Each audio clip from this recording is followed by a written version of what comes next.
ये ना मागे पटकन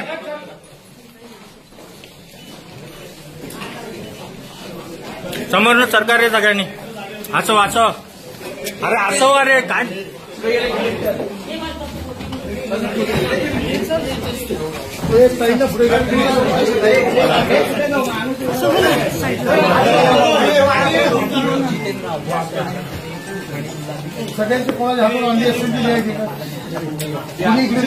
हे मोबाईल घे ना भाई मागे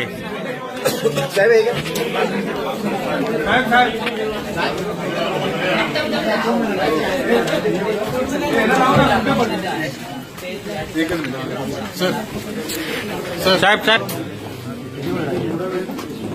घरदांडी बंद करून बाकी ते काय सत्व मिळतं ते बंद करून टाकायचं। आता काय महाराष्ट्रात फक्त बोनविटा खाणाऱ्या पोरांनीच जगायचं का? दुधात बोनविटा पोरा टाकून सकाळी पिणाऱ्या पोरांचाच महाराष्ट्र आहे का? गरिबांचा हा महाराष्ट्र नाही का? मायबाप सरकार हात काढून घेणार आहे का? या पोरांच्या आरोग्यावर परिणाम होईल असं ह्या महाराष्ट्र राज्याची भूमिका आहे का? आणि म्हणून आपण ही योजना सुरू करावी। आणि जी आमच्या मनात दाट शंका आहे ती म्हणजे बीजेपी शासित मध्य प्रदेश, गुजरात, राजस्थान आणि आता महाराष्ट्र यांनी अंडी बंद केली।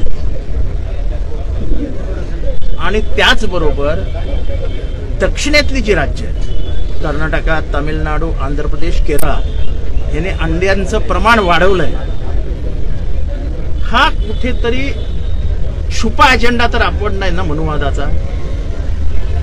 कारण का महाराष्ट्रामध्ये एक कळत नकळत युद्ध सुरूच आहे, मांसाहार विरुद्ध शाकाहार। आणि शाकाहारी समाज संख्येने कमी आहे, आज 90% महाराष्ट्रातील लोक परंपरेने मांसाहारी, पण शाकाहारी लोकांचं वजन जास्त असलं राजकीय शासकीय, त्यामुळे अंड्यांवरती आलंय।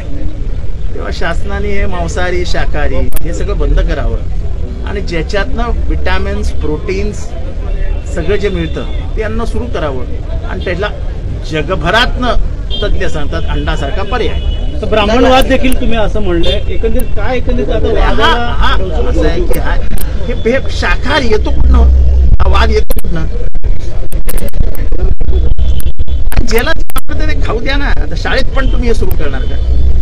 मग त्या आमच्या पोरांना सगळं मस्त गरम दूध, कॉम्प्लान, बोनविटा, हॉर्लिक्स वगैरे टाकून देतो आम्ही, पोरं प्यायला तयार आहेत ना। एकच प्रश्न विचारतो, गरीबों की जान जान नहीं होती सेठ?